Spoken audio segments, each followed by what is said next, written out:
Como adventistas do sétimo dia, nós sabemos que em breve as leis dominicais serão uma ameaça à liberdade religiosa.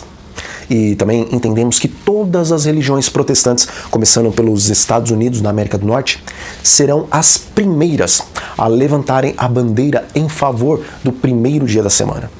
Contudo, embora saibamos que este decreto está em um futuro próximo, essa não foi a primeira vez que Satanás tentou impor a observância do domingo.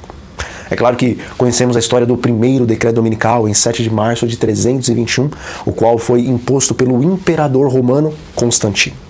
Contudo, eu não estou falando deste decreto dominical, mas sim da proposta de lei do senador americano Henry Blair em 1888, também conhecida como Lei Azul, a qual pretendia definir o domingo como o dia de guarda, e assim punir todos aqueles que trabalhassem neste dia.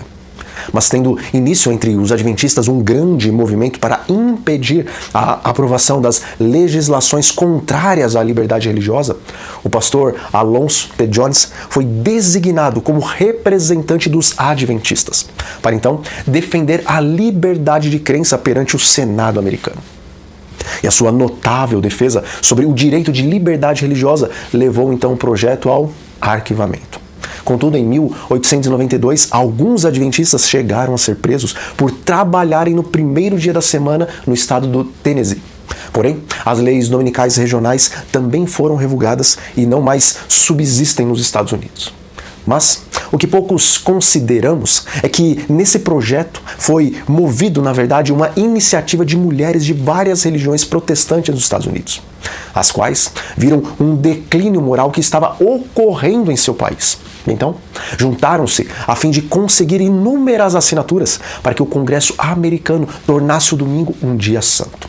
Pois estas mulheres e todos os que colocaram seus nomes nesse abaixo-assinado, eles acreditavam que o estado de declínio moral que havia nos Estados Unidos naquela época era devido aos crentes não mais frequentarem a igreja no dia do domingo. Diz o Espírito de Profecia. Os ensinos dos dirigentes religiosos abriram a porta para a incredulidade, ao espiritismo e ao desdém para com a santa lei de Deus. E sobre esses dirigentes repousa a terrível responsabilidade pela iniquidade que existe no mundo cristão. Todavia, esta mesma classe apresenta a alegação de que a corrupção que rapidamente se alastra é atribuível em grande parte à profanação do descanso dominical, e que a imposição da observância do domingo melhoraria grandemente a moral da sociedade. O Grande Conflito, páginas 586 e 587. Naquela época, Satanás estava agindo no coração dos líderes religiosos a fim de que a lei fosse pisada e, consequentemente, houvesse degradação moral em todo o país. E, ao mesmo tempo, em que a própria igreja era responsável pelo declínio moral e espiritual, Satanás instigou os religiosos a clamarem pela obrigatoriedade do descanso dominical a fim de solucionar, então, o problema. Bom, as leis dominicais nos Estados Unidos não foram engavetadas apenas porque o pastor Jones foi grandemente inspirado pelo Espírito de Deus para defender a liberdade religiosa, mas também pelo fato de que a mensagem da justificação pela fé havia sido rejeitada pela igreja em 1888. E sendo assim, o povo ele não estava preparado para enfrentar a tormenta que viria sobre a igreja após a saída do decreto dominical. Bom, como podemos perceber, naquela época, os Estados Unidos estavam então formando uma imagem à besta, ou seja, estavam formando um governo autoritário, semelhante àquele o qual Roma havia formado na Idade Média. E para a formação dessa imagem da besta, não foi necessário nenhuma intervenção por parte do Papa. Pois, na verdade, naquele tempo, protestantes e católicos nos Estados Unidos ainda estavam separados por um grande abismo, amigos. Contudo, se houvesse saído um decreto dominical naquela época, então haveria consequentemente uma completa união entre a primeira besta e a segunda besta, pelo fato de que ambas compreenderiam que estavam marchando no mesmo sentido. Hoje, porém, esse abismo não mais existe, pois Estados Unidos e Roma agora andam de mãos dadas. John Biden, ele se tornou o líder ambiental mundial. E o Papa tem se afigurado como o líder de uma nova ordem mundial, a qual o mundo tem clamado ser extremamente necessária. Irmãos, antes, para que os Estados Unidos viesse a formar uma imagem à besta, não foi necessário uma intervenção tão grande da parte de Roma. Mas hoje, as coisas se tornaram ainda mais fáceis, porque Roma e Estados Unidos são agora grandes aliados. Veja, em 1888, o motivo que impulsionou a igreja a exigir do Congresso um descanso dominical a nível nacional foi a decadência moral que existia no país. Mas agora, será que o motivo principal pelo qual as religiões cristãs pressionarão o Congresso para impor um descanso dominical ainda será questão moral? Ou será que outras questões poderiam mover os evangélicos a pressionarem o Congresso para que este impusesse o domingo como um dia de descanso nacional nos Estados Unidos? Bom, pelo que temos visto, Satanás pode mudar as suas formas de trabalhar a fim de alcançar o mesmo objetivo. Não conseguindo ele, nos primeiros séculos da igreja cristã, eliminar o cristianismo através da perseguição, Roma então decidiu unir-se aos cristãos para que pudesse minar o alicerce de sua fé.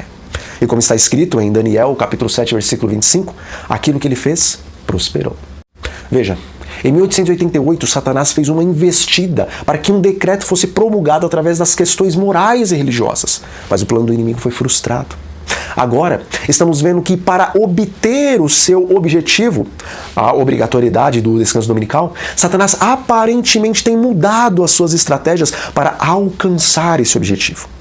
Em uma carta, a qual pode ser lida no site Parlamento das Religiões Mundiais, vemos que todas as religiões se encontram unidas e pedem para que o presidente Biden avance nas questões ecológicas com relação à COP26, a qual ocorrerá em novembro deste ano de 2021. E pedem para que Biden esteja a trabalhar na implementação da encíclica papal Laudato Si, a qual, no 6º capítulo, mostra a maneira categórica que o domingo vai ser um dia essencial para o repouso da natureza. Amigos, sabemos que Deus está no comando. Contudo, também sabemos que vivemos em um grande conflito. Deus guarda a sua igreja, mas ele também permite que Satanás prove os homens. Nos primeiros séculos da igreja, Deus permitiu que o seu povo fosse provado pela perseguição, meus irmãos. E muitos perderam as suas vidas em vez de abandonarem a fé. Contudo, o inimigo ele não desistiu e tentou um outro artifício. E após a união da igreja com o Estado, muitos cristãos acabaram se vendendo. Bom, a primeira investida de Satanás com relação ao decreto dominical em 1888 falhou. Mas agora ele está voltando com uma nova proposta, mais sutil e também mais eficaz. Amigos, a proposta da plataforma Laudato Si é que em 2027 ou até 2027 o mundo inteiro esteja aderindo aos seus objetivos. E em 2026, o ano no qual a plataforma tem como objetivo a implementação de questões ecológicas a âmbito espiritual. Ou seja, a confirmação da necessidade do domingo em todas as religiões. Veja, o cenário está pronto. Resta saber se o povo de Deus está preparado. Em 1888, os adventistas não estavam preparados. E Deus interviu para que o decreto não fosse promulgado. Mas, será que o Senhor intervirá novamente? Amigos, eu sempre costumo dizer que na palavra de Deus nós encontramos muitas ilustrações das coisas que ocorreram no passado, para então nos mostrar as coisas que acontecerão no futuro. A saída de Israel do Egito, sua passagem pelo deserto e a entrada em Canaã representam a história daqueles que vivem os últimos dias. Nós fomos tirados do Egito do pecado e passamos pelo deserto da provação a fim de podermos entrar na Canaã celestial, meus irmãos. Quando o povo estava prestes a entrar na Canaã terrestre, este veio a pecar. Então, Deus não permitiu que eles entrassem na terra prometida. Mas, na segunda vez em que eles estavam prestes a entrar em Canaã, sob a liderança de Josué, o povo pecou novamente com as midianitas. Contudo, Deus não os enviou novamente ao deserto, mas purificou Israel daqueles que estavam impedindo que a bênção de Deus fosse derramada sobre o povo, a fim de que estes pudessem possuir a terra. Veja, Em 1888, o Senhor também estava desejoso de levar a sua igreja para a Canaã celestial. Todavia, conhecemos a história e sabemos como a igreja rejeitou a mensagem da justificação pela fé. E por conta disso, amigos, a chuva serôdia foi então retida e o povo teve que continuar peregrinando no deserto por muitos anos. E o decreto que sairia naquela época, infelizmente, ou felizmente para nós, não veio a sair. Agora, amigos, a mensagem da justificação pela fé novamente está sendo pregada na igreja. E mais uma vez, o mundo está se preparando para a imposição do domingo. Também vemos que, entre nós, muitos não aceitam a verdadeira mensagem da justificação pela fé e se levantam contra ela, a ponto da mesma nem poder ser pregada dos púlpitos, sem que haja perseguição aos pregadores.